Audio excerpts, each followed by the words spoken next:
Waalaikumsalam warahmatullahi wabarakatuh. Allahumma salli ala Sayyidina Muhammadin Sayyidil Mursalin salatan tulki biha uluman nafi'an ala jami'i talibin. Allahumma salli ala Sayyidina Muhammadin Sayyidil Mursalin salatan tulki biha uluman nafi'an ala jami'i talibin. Allahumma salli ala Sayyidina Muhammadin Sayyidil Mursalin salatan tulki biha uluman nafi'an ala jami'i talibin.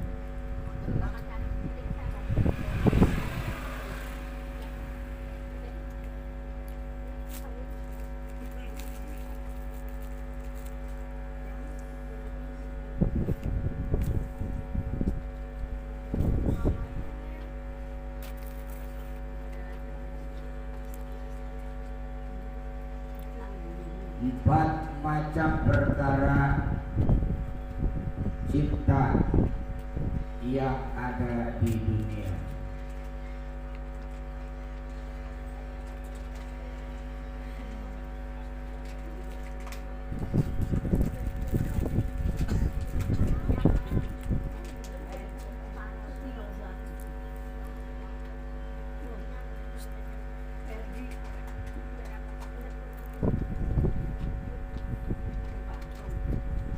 Kalau sudah bicara cinta, kain kotak rasa coklat. Jadi kalau anak ABG kalau udah rasa cinta itu paling paham, paling hebat.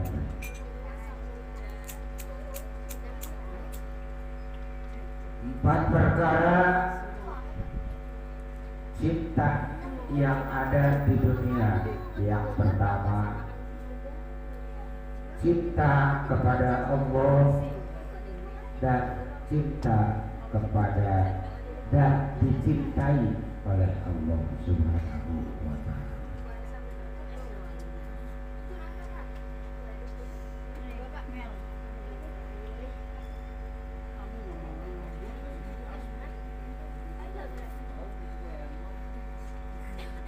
Banyak orang cinta kepada Allah tapi tidak dicintai oleh Allah Subhanahu wa ta'ala.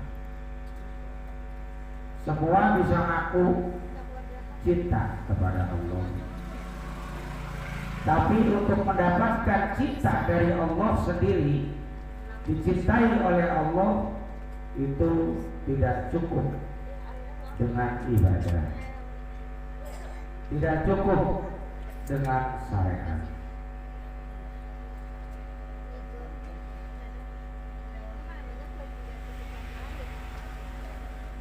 Sehebat apapun cinta ibadah kita kepada Allah karena menjalankan perintah Allah dan meninggalkan larangan Allah, itu tidak bisa dimaknai oleh kecintaan Allah kepada kita. Kenapa? Karena belum tentu orang yang ibadah, orang yang menjalankan perintah itu bisa karena Allah. Ente ngaji di sini, ente ibadah di sini, belum tentu itu dicintai oleh Allah, karena bisa jadi bukan karena Allah.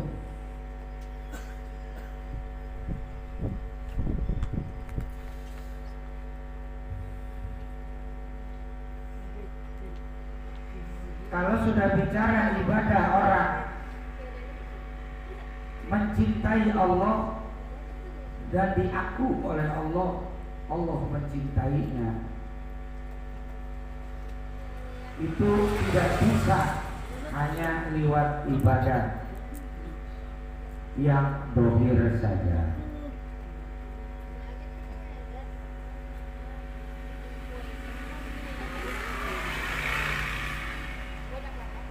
kalau kita mau dicintai oleh Allah Subhanahu wa taala, itu semua harus lewat tarekat. Tarekat nggak cukup dengan syariat. Mengapa demikian? Dikarenakan yang namanya tarekat itu adalah mempelajari yang gaib, mempelajari daleman orang, mempelajari isi hati orang, yaitu mengenai masalah-masalah hasud, dengki, ujub, takabur. Itu semua dipelajari oleh tarekat. Tapi kalau kita cukup dengan syariat itu tidak bisa untuk dicintai oleh Allah Subhanahu wa taala. Karena belum tentu ibadah ente diterima, walaupun ente tunggang langgang ibadah, tetap aja kalau hati ente belum tentu menghadap Allah, belum tentu ente karena Allah. Bisa jadi ente ngaji di sini besok pengen punya proyek. Ya kita nggak tahu. Kenapa? Karena itu masalah hati.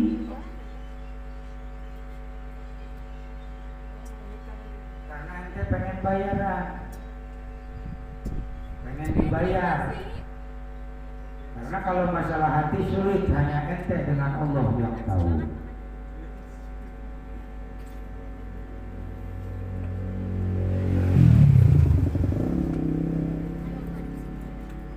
Iya, kalau udah bicara agama, buru-buru udah cari lubang masing-masing. Ya ngaku mah hebat. Kalau kata main biola mah 200-300 gak main sama tukang ngamen. Ibadah baca pelari kan. Tuh, ngecap mah gampang, kalau ibadah mah dicintainya yang susah. Kita ngomong cinta gampang, kalau Allah contoh. Ini di sini ada janda nih yang paling tua. Nah, ceritanya sih, demen nih cinta sama janda. Namanya si Fitri gitu. Nah cuma tanya namanya si Fitri doyan nggak masih? Kalau belum tentu. Kenapa? Karena bisa jadi si Tono pengen sama janda itu pengen warisan, bisa jadi. Makanya nggak mau jandanya. Numpang hidup biasa.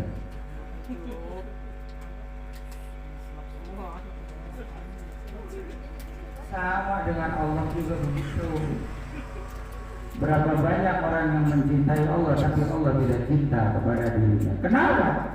Karena dia tidak bisa membersihkan dirinya daripada sifat-sifat hasud, dengki, ujub, takabur, ghibah. Nggak bisa. Nah, cara satu-satunya untuk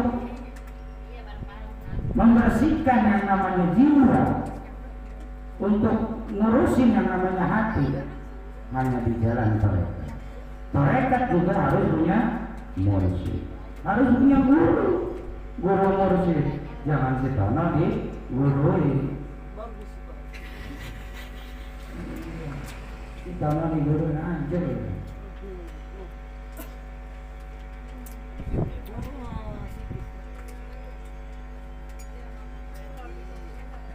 Makanya dirawatin. Kalau anak tarekat itu masalah-masalah hati biar kelar, biar beres. Makanya tanpa mursyid bohong ente bisa sendiri, nggak bisa kecuali ente wansehan, nggak tahu. Hah? Dia Mbah Bubuk. Ini baru jadi Mbah Bubuk, belum jadi wansehan. Kalau wansehan nggak percaya gitu. Kalau Mbah Bubuk mah ya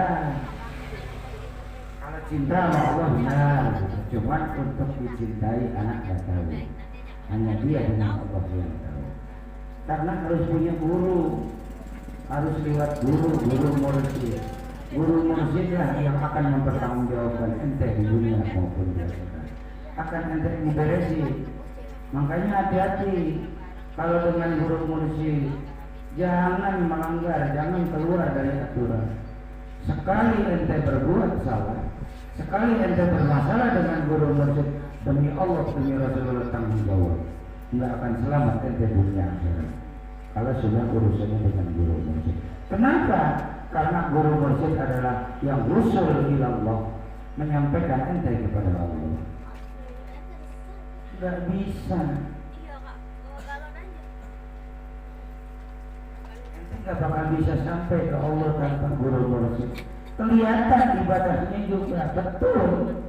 Ente tunggang langgar, ente sujud, ruku, ente sedekah segala. Kita nggak tahu itu sedekahnya itu menghadap kemana.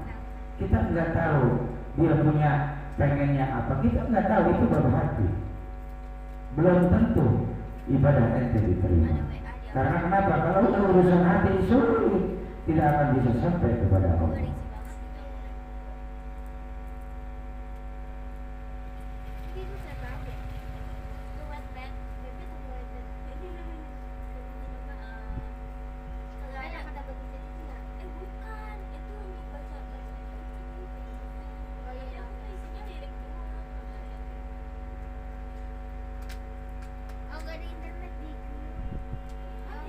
Yang kedua, cinta kepada perkara yang dicintai oleh Allah, yaitu Rasulullah, para nabi dan keluarga Rasulullah, juga para ulama. Jadi tersambung. Kalau ente mau dicintai oleh Allah, itu ente harus mencintai perkara yang dicintai oleh Allah. Siapa? Apa perkara yang dicintai oleh Allah? Yang pertama Rasulullah, yaitu para nabi. Begitu juga dzurriyyah Rasul, darah Rasulullah, para habaib, turunan-turunannya, anak cucunya. Yang ketiga para alim ulama, di mana melalui mereka lah itu ente bisa usul kepada Allah.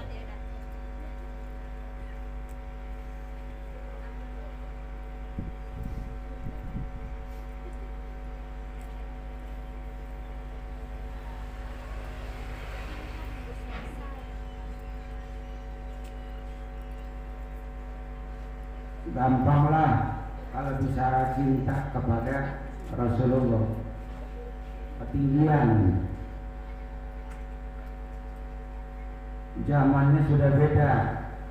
Rasulullah di mana, ente di mana.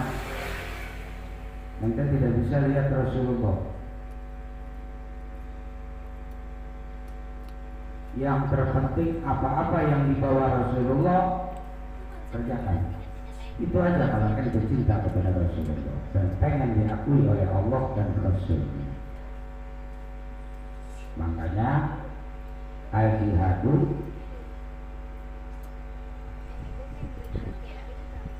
wa maja'a bihi Rasul.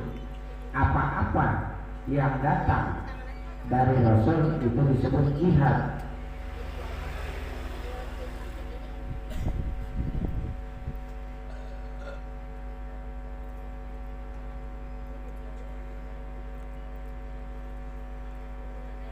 Makanya banyak yang protes kenapa tidak maulid. Silahkan. Ente mau maulid silahkan, enggak maulid pun silahkan. Itu hak ente, jangan diperebutkan. Yang maulid itu bagus, yang nggak maulid juga bagus selama dia menjalankan perintah Allah dan Rasulullah. Silakan. Jadi jangan berantem. Kadang-kadang masalah maulid aja ditabrak-tabrak. Makanya guru anak ditanya, kenapa ente tidak maulid? Betul, anak nggak pernah ngadain maulid. Tapi yang Rasul butuhkan maulid itu bukan setahun sekali. Maulid itu 24 jam, yaitu menghormati, menjalankan apa yang disunnahkan oleh Rasulullah. Itu maulid. Karena disebut maulid itu adalah menghormati kelahiran Nabi Muhammad. Nah, untuk menghormati kelahiran Nabi Muhammad berarti kita harus menjalankan selama 24 jam, yaitu sunnah-sunnah Rasulullah. Selesai. Nggak usah diperebutkan, nggak usah diributi. Yang mau maulid bagus, yang nggak maulid bagus, nggak pada berantem.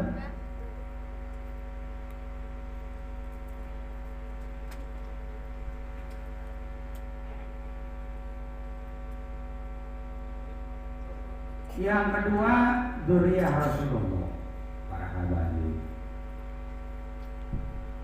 Itu adalah perkara yang dicintai oleh Allah. Kenapa? Karena dalam Al-Quran disebut, "Qul la as'alukum ajran illa al-mawaddata fil qurba." Katakan wahai Muhammad, seperak sedikit pun aku tidak akan meminta dengan aku menciptakan langit 7 lapis langit dan 7 lapis bumi berikut isinya, kecuali kurba, illa bil kurba, kecuali dekat dengan keluarga Rasulullah.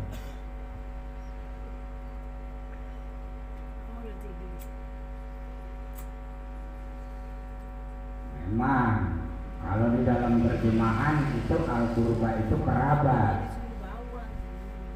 Padahal kalau dalam tafsir-tafsir itu dikatakan kurba itu, jangan salah, itu ada kurba itu ada alif bengkok di belakangnya, yaitu ya yang nggak ada titiknya, itu namanya kebangsaan, ciri bangsa, ciri dari lakob, berarti orang-orang terdekat Allah.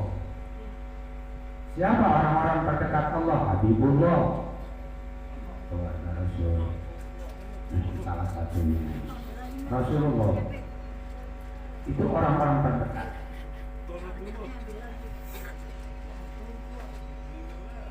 Karena kalau dalam Alfiah itu kurba itu ada alif bengkok, itu disebut itu ciri dari kebangsaan alifnya itu.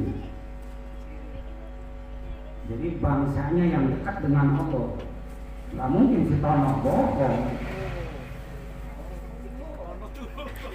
Darahnya kata-kata.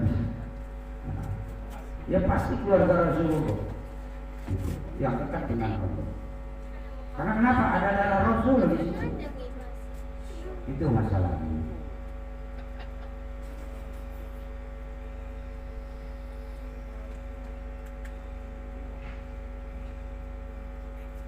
Yang ketiga para ulama. Nah, tiga para ulama. Kenapa dikatakan ulama? Ulama'u warasatul anbiya. Ulama itu pewaris para nabi. Karena berkaitan. Kalau ulama yang bersandar kepada Rasulullah, sambung menyambung kepada Rasulullah, itu masuk kategori al-ulama warasatul anbiya. Ulama adalah pewaris nabi. Karena dalam kitab Syarhul Mu'abbad dikatakan tis'atun min ahlil jannah, 9 golongan ahli surga. Siapa? Kata Rasulullah, anak Rasulullah mengatakan 9 golongan yang bisa masuk ahli surga, yang termasuk ahli surga. Anak, kata Rasulullah, saya. Jadi kalau mengatakan seperti itu bukannya sombong. Rasulullah memang wahyu, memang sudah jelas. Nah kalau si Tono anak nih, ahli neraka. Iya. Kalau Rasul mengatakan anak ahli surga, tidak sombong, karena itu sudah wahyu. Siapa Rasulullah adalah wahyu.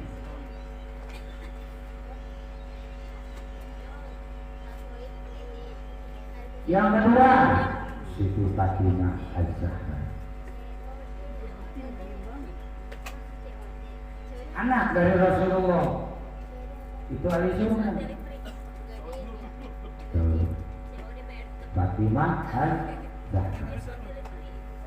Jelas Rasul itu yang mengatakan dalam kitab Syarhul Mu'abbad. Yang dicantumkan ahli surga itu 9 golongan, 9 kelompok, yaitu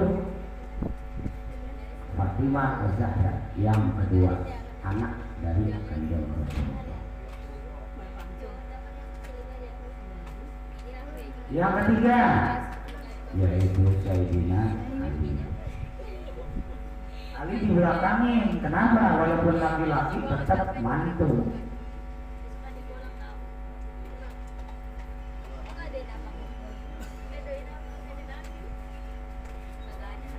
Sayyidina Ali.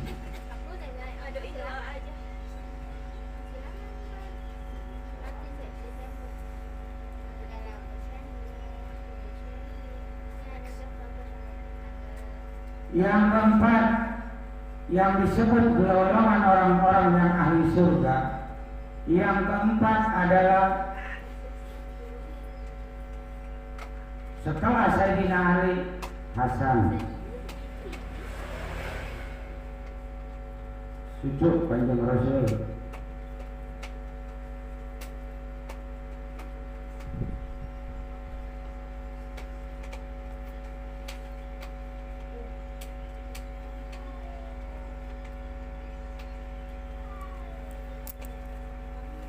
Yang kelima Husain. Jadi cucu darah Hasan dan Husain 45. Itu udah ahli surga, jelas. Itu coret dari Kanjeng Rasul, ucapan Rasulullah langsung. Wa man takhallafa an sunnati faqad kafar. Barang siapa yang ingkar dengan sunnahku, kata Rasulullah, maka kafirlah. Jangan disepelekan ucapan Rasul.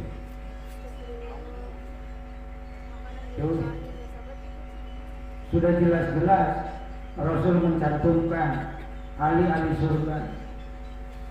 Sampai kelima Hasan Husain. Yang keenam siapa? Ashabi, sahabat-sahabatku, para sahabat Abu Bakar, Umar, Utsman, Ali. Itu ahli surga, jelas. Itu sudah ditetapkan oleh Kanjeng Rasul. Mereka itu adalah ahli surga, para ashabi, ashab Rasulullah.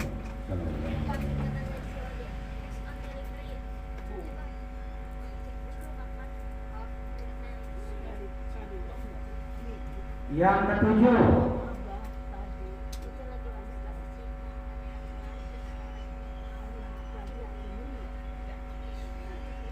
ketujuh, yaitu azwaji wa azwajun nabi, istri Nabi yang 4.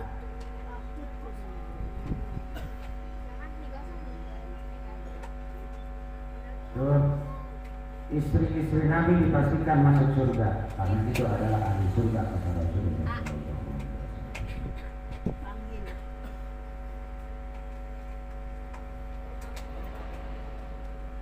Yang kedelapan, wa ma khalfa azwajin nabi, Apa-apa yang di belakang istri-istri Nabi berarti dzurriyyatur Rasul, para dzurriyyah Rasulullah Sallallahu Alaihi Wasallam, para hambanya sampai turunan sekarang. Tuh. Wa ma khalfa azwajin tadi yang di belakang istri-istri Nabi, yaitu turunan-turunan Kanjeng Rasulullah Sallallahu Alaihi Wasallam. Itu yang ke-8 ahli surga. Yang ke-9 kamu. Kencang angin. Bentar duit aja lari. Segitu loh. Segitu loh. Lagi matang tuh kopi. Udah mendidih tuh kopi. Ini yang ke-9 ada kesempatan buat ente kalau ente benar.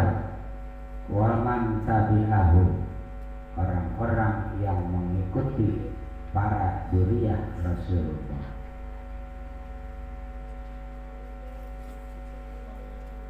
Tapi yang kelas aulia Allah, yang benar-benar istiqomah,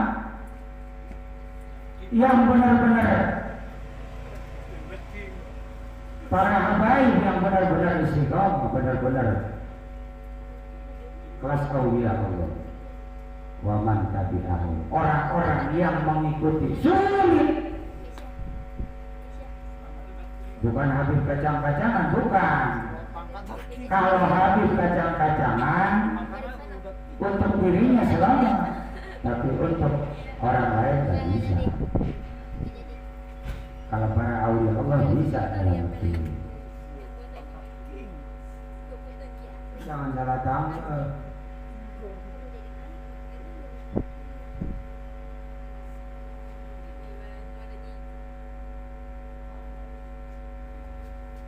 Yang diperkarain juga mengikuti tadi juga, bukan masalah ngejelekin Habibnya. Ente ngikutin Habib mabok-maboknya mah selamat, Habib mah lah, ente yang kagak selamat.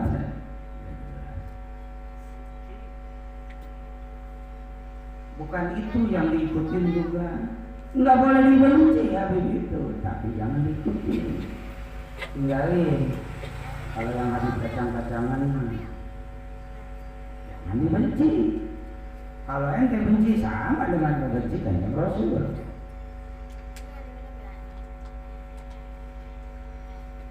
Cinta karena Allah, bukan karena nafsu. Tuh, kan?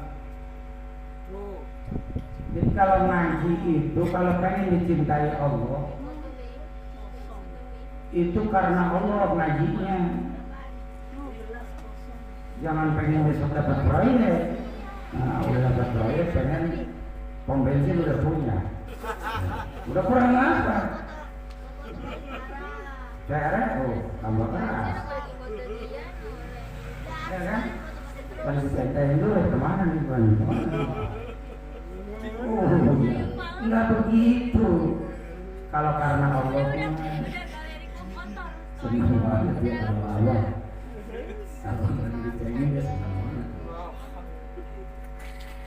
Belajar kalau bicara bukan karena nafsu, karena Allah. Ngaji juga harus benar. Makanya kalau orang nggak punya mursyid nggak bakal selamat. Karena kenapa? Sulit kalau udah lewat wazan. Ente ditimbang, kebaikan ente 9, kejelekan ente 1, woro. Tiap hari melocot terus, gimana 9 baiknya? Iya kan? Bagaimana 9 baiknya, jeleknya 1? Yang ada 9 jeleknya, baiknya 1, nyemplung ente. Kalau udah urusan wazan. Tapi kalau ente waman tabi'ahu, kalau ente cuma mengikuti, nanti di dalam kitab Syarhul Mu'abbad, bendera hijau la ilaha illallah Siti Fatimah melewati sirat, ente akan ada di belakang melewati sirat dengan mursyid-mursyid ente, dengan guru-guru ente. Itu akan terjadi. Cinta orang-orang musyrik adalah cinta yang sangat tercela tuh. Makanya jangan ngomongin jin terus. Walaupun ente cinta kepada Allah, tapi ente bersekutu dengan jin, bersekutu dengan setan, tetap cintanya itu bohong. Bukan cinta karena Allah. Itu karena ente pengen jago, karena pamer, karena ente pengen dipuji, karena ente pengen dipuja, karena ente pengen jadi punya jabatan, karena ente pengen jadi pemimpin, bukan karena Allah. Kalau ente musyrik, kalau ente bersekutu dengan setan, makanya bohong cinta ente kepada Allah. Kalau ente masih bersekutu dengan setan. Wallahu a'lam bishawab. Assalamualaikum.